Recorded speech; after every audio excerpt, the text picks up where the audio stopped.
کبھی رونق عطا ہو میں دیوانہ ہو گیا ہو میں دیوانہ ہو گیا ہو تیری راہ تکتے تکتے میں دیوانہ ہو گیا ہو میں دیوانہ ہو گیا ہو تیری راہ تکتے تکتے میری بات بن گئی ہے تیری بات کرتے کرتے تیرے شہر میں آؤں تیرے شہر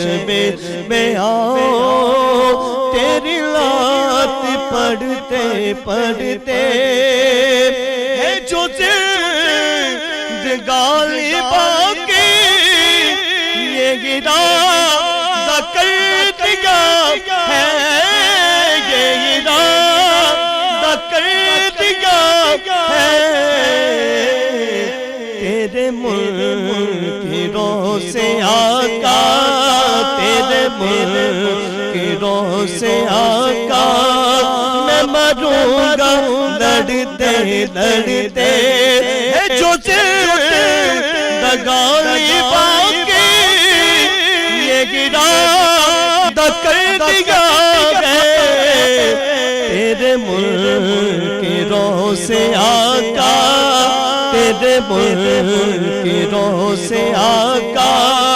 میں مروں گا لڑتے لڑتے میری بات بن گئی ہے تیری بات کرتے کرتے تیرے شہر میں آؤں تیری لات پڑھتے پڑھتے حاضری کو کبھی گاستا تیرے اور ہم سب کی حاضری کو کبھی گاستا تیرے کہ زمانہ ہو گیا ہے کہ زمانہ ہو گیا ہے ہمیں آگے بڑھتے بڑھتے ناصر کی حاضری ہو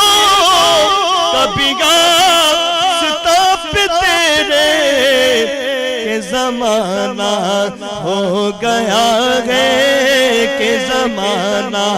ہو گیا ہے ہمیں آگے بڑھتے بڑھتے میری بات بن گئی ہے تیری بات کرتے کرتے تیرے شہر میں آؤں تیری لات پڑھتے پڑھتے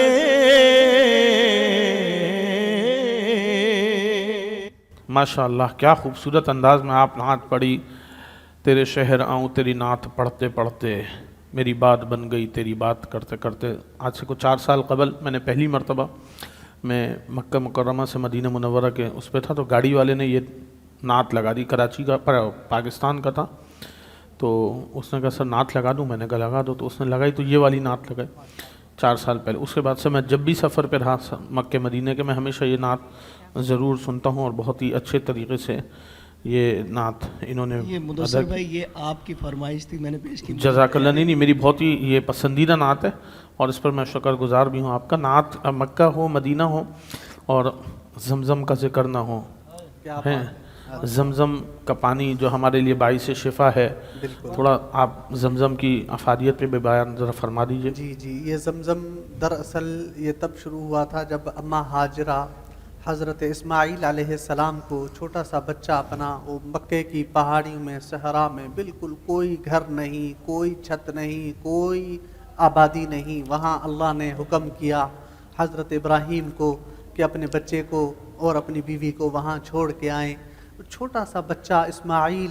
اماں ہاجرہ ان کو لے کر آئی ہیں اور وہ صفا مروہ کے چکر لگا رہی ہیں. کبھی ہم جو طواف کرتے ہیں صفا مروہ کی سعی کرتے ہیں کیوں کرتے ہیں؟ 7 چکر کیوں لگاتے ہیں؟ وہ اماں ہاجرہ نے کبھی صفا کی چوٹی پہ چڑھ کے دیکھ رہی کہ ہے کوئی لشکر کوئی پانی لا کے میرے بچے کو پلا سکے. کبھی اس طرف دیکھتی ہے مروہ کی پہاڑی کا چکر لگا کے کہ کوئی شاید لشکر آ جائے کوئی بندہ آ جائے میرے بچے کو پانی پلا سکے. وہ کبھی اس پہاڑی پہ کبھی اس پہاڑی پہ، لیکن وہ بچہ پلک رہا ہے اور رو رہا ہے، بھوک کا عالم نہ پانی. تو وہیں سے وہ ایڑیاں مار رہا ہے، ہاتھ مار رہا ہے، تو اللہ نے وہیں سے پانی کا چشمہ نکالا. اماں ہاجرہ دوڑتی ہوئی آئیں اور پتھر پڑے ہوئے تھے، پتھروں کو ایسے کر رہی تھی، زم زم زم، رک رک رک اے پانی رک جا رک جا. وہیں سے وہ زمزم کا پانی. اور میں ایک خاص اس پانی کی آپ کو ایک افادیت بتاؤں، شفا ہے.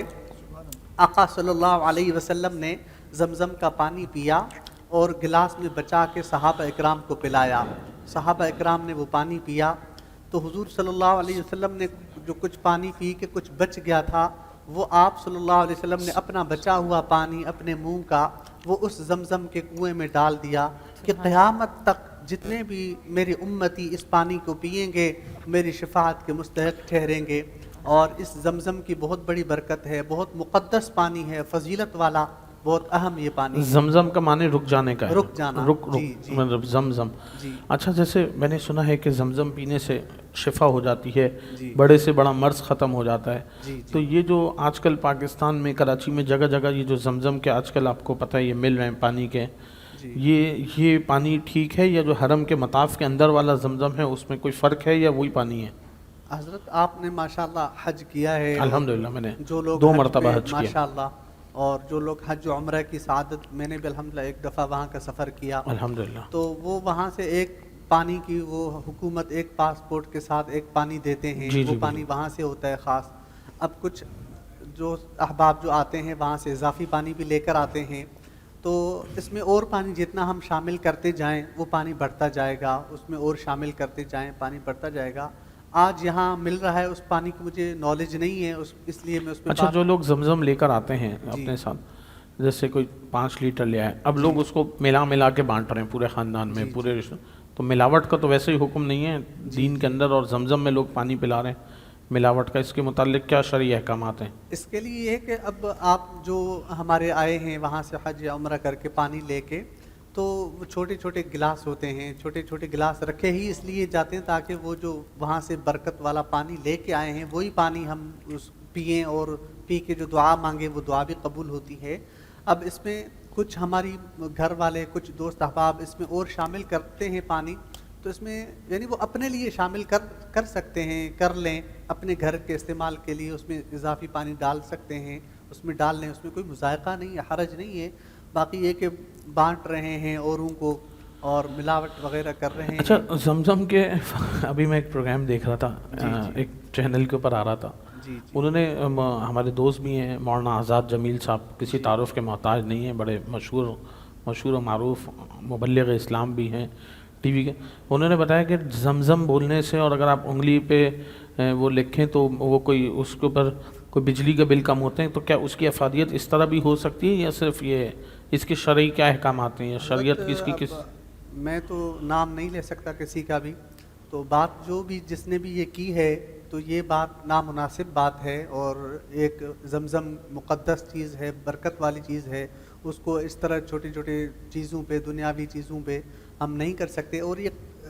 یعنی ہماری سماجی اعتبار سے بھی یہ مناسب بات نہیں ہے. جو بھی انہوں نے بات کی ہے یہ ٹھیک بات نہیں کی، اور اس طرح کی ہو سکتا ہے ان کے پاس ایسا کوئی علم ہو. حضرت نہیں، وظیفہ ایسا کوئی ہے ہی نہیں. ہم وظائف بتانے والے بھی جو علماء آج کل موجود ہوتے ہیں ان کی خدمت میں بھی میری گزارش ہے کہ آپ جو بھی وظیفہ بتائیں اس کی ایک پروپر سند ہو، اس کے پاس آپ کے پاس پروف ہونا چاہیے کہ اس کی سند کیا ہے، آپ کے پاس آپ نے کہاں سے سنا، آپ کے پاس اس کی کیا اتھارٹی ہے. میں نے تو اپنے دوست سے سنا ہے سب، اس پہ نہیں، بات کریں گے. چلتے ہیں ایک چھوٹے سے وقفے کی طرف، کہیں مت جائیے ناظرین. آپ دیکھ رہے ہیں پروگرام مسکراتا رمضان، اور مسکرا رہا ہے آپ کا میزبان مدثر فاروقی تھانوی.